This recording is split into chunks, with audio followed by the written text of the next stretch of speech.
이미 시작했다고. 네, 저는 아직 시작한지 몰랐는데 12번째. 예, 진짜 다음 주에는 그만 나오고 싶다. 예, 탄핵 버스킹 어느새 12주차가 됐습니다. 매주 쉬지 않고 이렇게 탄핵 버스킹 함께 해주시는 진짜 시민 여러분, 또 온라인으로 함께 해주시는 애청자 여러분 너무 감사드립니다.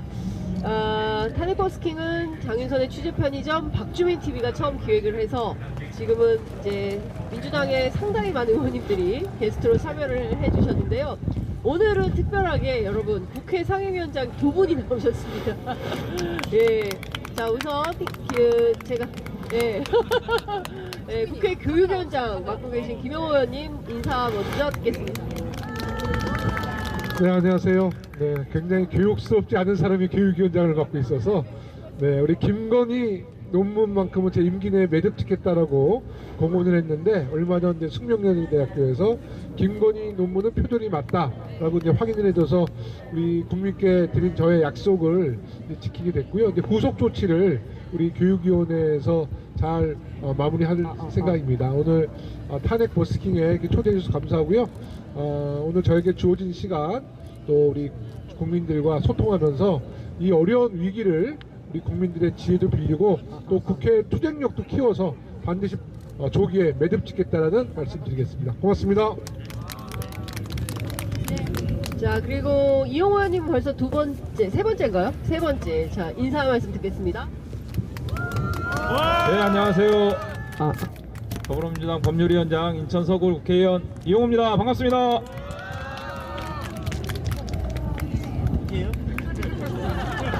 박주민 의원님도 하십시오. 예, 저희 은평갑이 자랑하고 있는 게 두 가지가 있습니다. 네. 예, 하나는 저 작은 깃발이죠. 네. 인천 서구을. 네. 저게 원래 원조가 저희 은평갑입니다. 이제는 거의 전국의 모든 지역위원회가 다 적었어요. 저희가 최초로 썼습니다. 예. 예? 네네. 그리고 또 하나 저희가 자랑스럽게 내세우는 게 아카데미 사업을 저희가 다른 지역위원회에 많이 전파했습니다. 예. 두 가지 선도적인 활동을 하고 있는 우리 은평갑 당원들과 함께하고 있는 박주민입니다.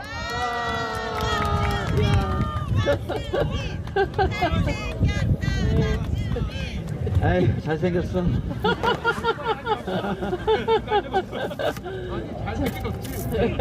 그러니까 예, 비절개 방식으로 했어야 되는데 절개 방식으로 해가지고, 그렇지만 헤어가 많이 풍성해지셨다라는 말씀을 좀 드리면서, 자 저희가 이제 광화문 날씨가 하늘은 굉장히 쾌청한데요, 눈이 간헐적으로 내리고 있고 오전에는 우박이 떨어지기도 했고 곳곳에 따라서요. 그리고 아시는 것처럼 지금 경북 지역, 경남 지역에서는 산불 때문에 화마와 싸우는 많은 시민들이 지금 애통한 가운데 있습니다. 이 모든 것이 어쩌면 정치로부터 기인한 것은 아닌가 라는 생각을 하게 되고, 많은 시민들께서 지금 이 답답증이 드디어 울화증이 되고 있다. 제가 보기에 내란성 울화증으로 잠 못 드는 밤을 어느덧 120일이 다 되어 가는 거죠. 매우 심각한 상황인데요. 일단 제가 세 분 의원님들께 공통 질문 하나 드리면서 시작을 하겠습니다. 가수 이승환 씨도 노벨문학상을 받은 한강 작가도, 그리고 지금 로마 교황청에 계시는 유흥수 추기경 님도 빨리 탄핵하라는 거거든요. 근데 도대체 헌법재판소는 뭘 하는 건지, 왜 이게 이렇게 기일이 전 국민 전 세계인이 다 하는 거를 왜 이분들은 이렇게 기일을 늦추는 건지, 그 이유를 조금 각각 취재하신 내용도 있으실 테니까 말씀을 좀 부탁드리겠습니다. 사실 이제 여러 가지 추측하는 이야기가 있는데 오히려 국민들에게 더 많은 혼선을 드리는 것 같아서 이 질문만큼은 이 두 분의 법률가에게 말씀을 좀 청해 듣는 게 좋을 것 같아요. 제가 드리는 것은 너무 찌라시 수준인 것 같아서 그렇게 좀 양해해 주시기 바라겠습니다. 아이고. 그러니까 듣는 얘기들은 있는데 그 듣는 얘기를 가지고 저희가 추측이나 예상을 하게 되는 거잖아요. 일단은 그래서 추측이나 예상을 다 빼고 들은 얘기만 좀 정리를 해서 드리면, 제가 한 2주쯤 전부터 그런 말씀을 좀 드렸잖아요. 안에서 한 2명 정도가 여러 가지 이유를 들면서 절차를 지연시키고 있다는 얘기가 들린다. 그 얘기를 드렸고, 그게 사실인지 아닌지 모르지만 실제로 절차가 좀 지연이 되고 있고, 그런 상황이 벌어지고 있습니다. 제가 그러니까 이번 주죠, 토요일이니까 이번 주 초에 들었던 얘기는 수요일인가, 우리 대표님 선거가 목요일 날 나왔나요? 수요일 날 나왔나요? 수요일 날 나왔죠. 수요일 날 들은 얘기인데, 수요일 날도 그날 헌재 평의가 열렸는데, 보통 평의를 하면은 전에 이제 평의 때 나왔던 여러 가지 어떤 상황들, 이런 것들 정리해서 좀 달라고 한다거나 추가로 조사해서 달라고 한다거나, 그래서 새로운 자료들이 올라간다는 거예요. 평의하는데 제공이 된다는 거예요. 근데 수요일 날은 평의가 열렸지만 새로운 자료가 제공되거나 올라간 건 없었다. 요런 요구까지 들었습니다. 이제 요런 정보를 가지고 이제 저희들이 예측을 하는 거예요. 해야 되는 거예요. 긍정적으로 만약에 좀 생각을 해보면, 추가 자료가 안 들어갔다는 거는 이제 내부 논의는 사실상 더 추가 자료를 받아서 할 만큼 뭔가 남아있진 않은 단계다라고 긍정적으로 보면 그렇게 해석할 수 있고요. 부정적으로 보면은 더 검토할 게 없는데 결론이 안 나오네? 이렇게 볼 수도 있는 거예요. 그죠? 그래서 사실 저도 좀 이 상황을 어떻게 해석하고 예측을 해야 되나, 그런 게 좀 답답한 상황인데, 여튼 새로운 자료가 뭐 올라간다든지 막 이래서 활발한 토론이 지금 진행되고 있다든지 이런 건 아니랍니다. 그러니까 이런 단계는 이미 끝난 거고, 그 단계에서 그러면 선고로 갈 거냐, 판결과 선고로 갈 거냐, 아니면 뭔가 합의가 안 돼서 그냥 진짜 어떤 매체가 보도하듯이 대드락 상태인 건지, 요거는 조금 더 가늠을 해봐야 될 것 같습니다. 예. 저도 뭐 더 보탤 건 없는 상태이고 정보도 없어서 이 정도로 일단 네. 누구 한 명이 사인을 안 하고 있다는 얘기도 좀 근거가 있는 얘기인가요? 한두 명 정도가 여러 가지 이유로 더 검토해보자, 더 챙겨보자, 뭐 이렇게 계속 얘기를 하고 있다는 거예요. 예. 제가 기자들 사이에서 도는 얘기를 조금 보태서 설명을 좀 드리면, 일단 지난번 한덕수 총리 이 권한대행의 그 탄핵 심판 선고에서 드러난 성향들 이제 이런 것들을 추적해서 보아할 때 실제로 5대3 상황은 맞는데, 이 가운데 한 명의 재판관이 0.5의 가능성을 가지고 5.5 대 2.5로 자꾸 움직인다. 그래서 이 한 사람이 마음을 정할 때까지 좀 기다리는 상황인 거고, 경우에 따라서 이제 4월 18일에 문영배, 이미선 두 재판관의 임기가 종료되기 때문에 그 전에는 반드시 끝내야 된다라는 어떤 컨센서스는 있다는 것 같아요.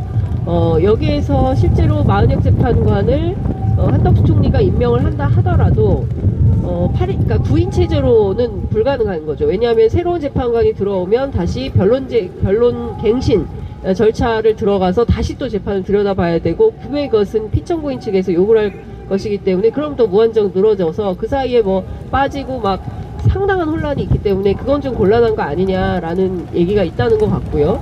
그래서 18일 전에 결론은 난다. 그러면 1번 4월 4일 다음 주 금요일, 2번 4월 11일 둘 중에 어느 것이 우세하냐, 그건 현재로서는 알 수 없는데 4일보다는 11일 가능성이 더 높아 보인다 라는 얘기가 기자들 사이에서는 돌고 있습니다. 여하튼 뭐 취재를 계속 해도요 특별한 건 안 나옵니다. 뭐 이 정도가 아마 그 아침까지 취재한 기자들의 내용을 제가 종합해서 말씀을 좀 드리는 건데요.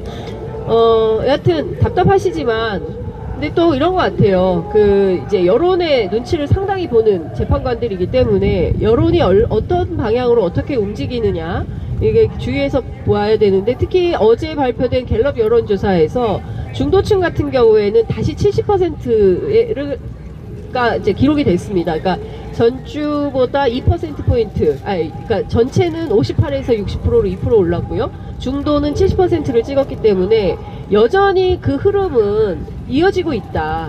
그러니까 탄핵은 되어야 하고, 빠르게 이 윤석열의 내란 사태를 종식하라는 것이 중도와 전체 다수 국민들의 판단인 거다라는 게 이제 매주 NBS의 경우에는 격주로 확인이 되는 것인데, 그럼에도 불구하고 이 절차를 밟지 않는 것은 헌재의 일정 정도의 직무유기 아니냐라는 이제 비판이 필요한 거 아닌가라는 생각이 좀 듭니다. 일단 제가 이제 서두에 바람을 잡는 차원에서 질문을 좀 드렸고, 제가 취재한 내용도 말씀을 좀 드렸는데요. 자, 이렇게 날씨가 추워요. 참 특이합니다. 장미꽃이 파란 장미가. 파란 장미. 예. 사실 지금 눈은 오고 우박은 떨어지고 벚꽃은 피고 목련은 또 피어 있고 참 특이한 봄이다라는 생각이 좀 드는데요. 어찌됐든 지금 비슷한 지금 날씨가 나라 상황하고 되게 비슷한 것 같아요. 눈비 오고 꽃은 피어 있고 막 너무 혼란스럽고 오락가락하고 우울하고. 우울하시면 안 됩니다, 여러분. 저희가 이럴 때일수록 정신을 바짝 차리고 즐겁고 유쾌하고 신나고 재미있게 질서 있고 위트 있게 웃겨야 돼요, 의원님. 웃겨야 산다. 어젠가 박구영 교수님 네. 교수님 아시죠? 네. 제가 박구영 교수님 만나 뵀더니 어떻게 해야 되느냐를 이제 본인이 쭉 생각하는 걸 얘기해 주셨는데, 당은 최악의 경우까지 고려해서 미리 다 준비를 해라. 그러나 시민들은 그리고 당원들은 좀 즐겁고 당당했으면 좋겠다. 그래야 주변에 여러 사람들에게 긍정적 에너지를 많이 미치고 영향을 미칠 수 있기 때문에 그게 힘들죠. 근데 왜 이렇게 어려운 걸 부탁하는 거야, 박구영 교수님? 자기도 안 되면서. 국민으로 살기가 너무 힘들죠. 근데 약간 주변 사람들을 계속 좀 설득하고 모아나가려면 약간 그런 밝음, 당당함도 좀 필요한 것 같아요. 제가 어제 이제 온라인 커뮤니티 사이트 막 돌아다녀 보니까 요새 최대 유행어 아십니까? 최대 유행어? 네? 학시. 확실히? 요새 그 몰라요? 폭삭 소가수다라는 제주도를 배경으로 한 드라마가 요새 공전의 히트를 치고 있는데, 그 드라마의 학시. 제가 저희 제작진께서 올려주실 수 있으면 그 만평 좀 올려주시면 좋을 것 같은데, 학시 이렇게 한 다음에 탄핵하고 놀러가. 탄핵하고 스포츠 경기 나가. 이제 이런 만평 올려주셔서 너무 재밌습니다. 여러분들 보시면 좋을 것 같고요. 그리고 이제 헌재에 대한 비판을 담는 만평이 나오기 시작했어요. 추가로 또 한번 다시 올려주시면 좋을 것 같습니다. 제대로 그 헌법재판소가 안녕하세요, 김종우입니다. 반갑습니다. 사랑합니다. 오마이 PD 여러분, 박기범 사랑합니다. 네.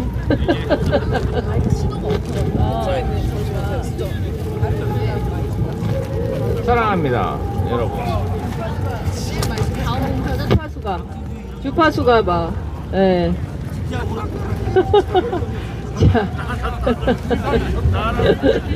그러나 저희는 정신을 바짝 차리고, 시청자 여러분들께 혼란을 드려서 너무나 송구합니다. 제작 과정에서 문제가 있었음을 다시 한번 사과드리겠습니다. 자, 어쨌든 지금 웃으면서 즐겁고 유쾌한 방법으로 이 고비를 모두가 함께 넘어야 한다. 대한민국 국민들은 언제나 위기가 있을 때 가장 지혜롭게 상황을 극복했던 저력을 가진 그런 국민들입니다. 현장에 너무 춥긴 하지만 내가 오늘 이 질문 하러 현장에 왔다. 이렇게 이 질문을 안 하면 난 오늘 집에 못 간다. 자, 손을 들어주시기 바랍니다. 네? 질문.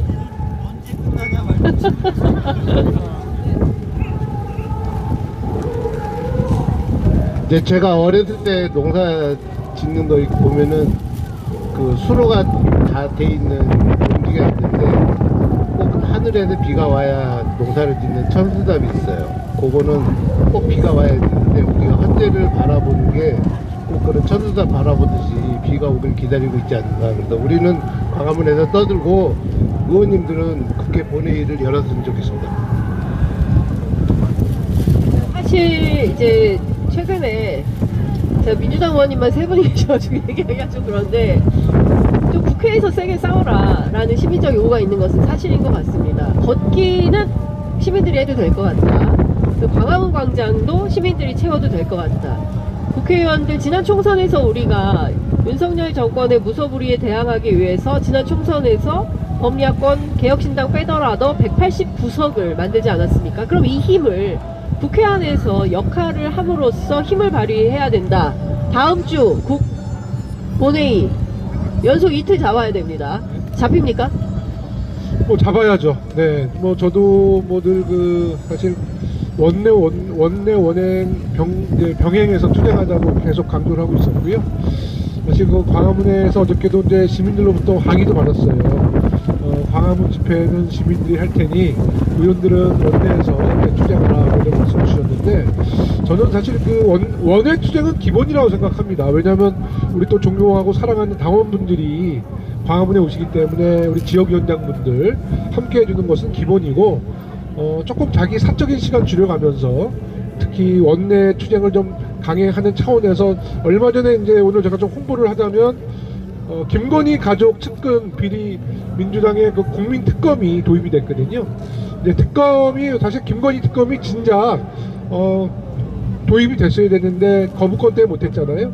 그래서 이제 민주당에서는 김건희 윤석열 부부 측근들 비리를 한 100가지 정도 한번 수집을 해보자라고 해서 하나하나 뭐 수집을 하는데, 이제 많은 분들이 야 그래도 100가지가 나오겠어 그랬는데, 여기가 이 100가지 리스트인데요. 사실 100가지가 넘게 나왔는데 이거를 함축시키는 것이 우리의 일이었어요. 너무 많아서.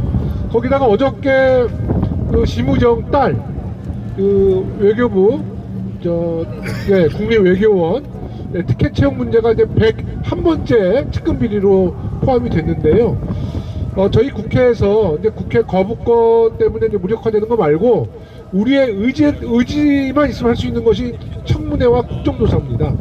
저는 그래서 우선적으로 청문회와 국정조사도 병행하고, 또 우리 국무위원들의 탄핵 문제도 우리 원내에서 좀 집중적으로 토론해서 빨리 결정을 좀 했으면 좋겠다는 이런 개인적인 생각을 갖고 있는데, 우리 이용호 의원님 한 말씀 주시죠.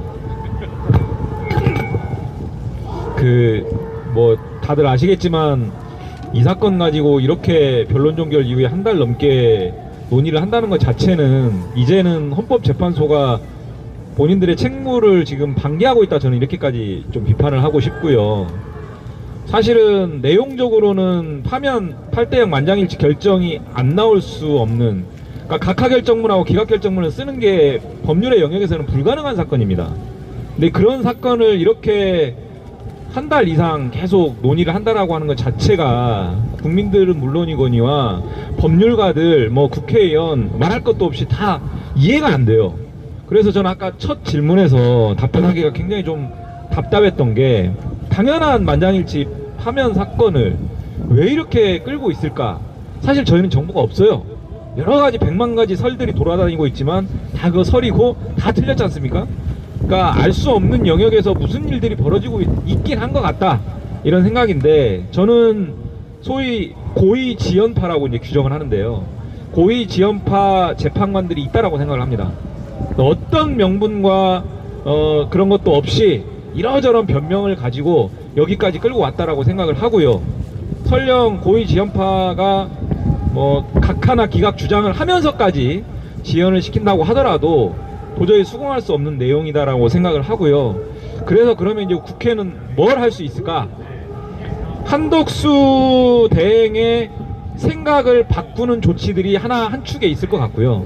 또 한 축은 한덕수 대행의 생각이 빠른 시간 내에 바뀌지 않을 거를 전제로 한 또 하나의 대응 방안이 있을 것 같습니다. 그래서 그 후자와 관련해서는 일단 국회에서 어제 국회의장이 소위 마은혁 재판관에 대한 그 임시지 가처분이라고 하는 것을 제기를 했습니다. 그래서 한덕수 대행의 의사와 무관하게 헌재가 마은혁 재판관의 그 재판관 지위를 임시적으로라도 빨리 인정을 해라 라고 하는 신청을 어제 접수를 했고요. 이 신청 같은 경우는 빠르면 다음 주에라도 결론을 낼 수는 있습니다. 근데 뭐 이론적으로 이게 가능하냐 안 가능하냐 이런 갑론을박은 있지만, 지금 우리가 그런 거 저런 거 따질 때가 아니기 때문에 가용할 수 있는 모든 수단을 강구를 해야 된다. 그래서 이 가처분 신청이 인정이 된다라고 하면 마은혁 재판관이 들어가서 구인 체제에서 온전한 결정을 신속하게 내리는 것을 좀 기대하는 부분이 하나가 있고요. 한덕수 총리의 생각을 바꿔서 한덕수 총리가 움직이게 하는 방안들도 다각도로 좀 모색 중입니다. 일단은 본회의를 열어서 탄핵 절차를 추진하는 부분들, 그 다음에 직무유기 관련한 그 형사 고발을 하는 부분들, 그리고 이러저러한 다양한 압박 조치들, 뭐 심지어는 지금 저 같은 경우는 우리 전직 대법관, 헌법재판관 이런 분들이 좀 나서서 목소리를 좀 내줬으면 좋겠다, 이런 부분들 조직을 하고 있고요. 다양한 어떤 목소리들이 좀 나와야 되고, 저는 이 상황에서는 헌법재판소도 좀 나섰으면 좋겠습니다. 헌재 소장이 지금 공석이긴 하지만 직무대행 계시잖아요. 지금 스스로 내린 헌재 결정을 2번씩이나 지금 한덕수 대행이 무시하고 있거든요. 짓밟고 있는 거예요. 헌법과 헌재를 다 짓밟고 있는 이 상황에 대해서 윤석열 탄핵사건과는 무관하게 이 엄중한 상황에 대해서는 분명하게 좀 입장을 표명했으면 좋겠습니다. 그런 여러 가지 이런 다각도의 어떤 조치들을 공식적 비공식적으로 계속 추진을 하고 있는데 참 답답하긴 합니다. 예. 자, 네, 저는 이용호 의원님 이런 부분에 대해서 우리가 압박을 당연히 해야 되는 거고, 저는 다만 이제 사법부와 행정부의 그 엘리트들에게는 저는 기대를 하지 않고 있습니다. 사실 우리가 아무리 압박해도 헌재 그 재판관들의 그 심적 변화를 일으키기에는 사실 그 엘리트들, 행정부, 사법부 엘리트들을 동원해서는 쉽지 않고, 아까 말씀드렸던 민주당의 국민특검, 이 100가지의 여러 가지의 김건희의 사적인 비리 문제를 다시 들춰내서 우리 국민들이 더욱 분노하고 공분해서, 결국 아까 우리 장윤성 기자님 말씀처럼 헌법재판관들이 국민의 민심을 굉장히 두려워하거든요. 그 민심의 축이 완전히 기울어져서 분노가 폭발했을 때 헌재가 재판관들이 결정을 할 수 있다. 한 예로 박근혜 대통령 탄핵 시절에 사실 최순실 박근혜 아주 매우 사적인, 아주 민감했던 이런 비밀스러운 CCTV 같은 광경이 노출되고, 최순실 씨가 옷값 돈 계산하는 CCTV, 이게 매우 아주 사소한 범죄 사건 사고지만 국민들은 그런 데서 분노해서 당시 광화문에 300만 400만 민중들이 나와서 박근혜 탄핵을 추진했거든요. 우리가 잊고 있는 것들이 너무 많이 있다고 저는 생각합니다. 1부터 100까지 우리 국민들이 이 김건희 윤석열 측근 비리에 대해서 다시 리마인드해서 우리가 정말 이런 무도한 정권을 국민 여러분들이 단 1초도 견딜 수 없다라는 그 분노가 표출해야지 헌재 재판관이 저는 결단할 수 있다, 이렇게 저는 믿고 있어서, 저는 다시 한번 말씀드리지만 국민 특검에 전 몰빵할 생각입니다. 국회가 쓸 수 있는 권한이 다양하진 않지만 강력한 수단들을 갖고 있어요. 그러니까 제가 이제 어제 다스베이다에서도 말씀드렸지만 민주당은 그 권한을 풀 스윙으로 쓸 각오가 돼 있어요. 그리고 고민하고 있고요. 이 자리에서 다 A 수단이 있다, B 수단이 있다라고 말씀드리기까지는 어렵지만 여러 가지의 시나리오에 대응한 방안들을 세우고 있고요. 물론 이게 제한적이긴 하지만 강력한 권한들이 있기 때문에 그걸 모두 써서 윤석열이 다시 돌아오는 일은 없도록 만들겠다는 말씀을 이 자리에서 확실하게 드리겠습니다. 예.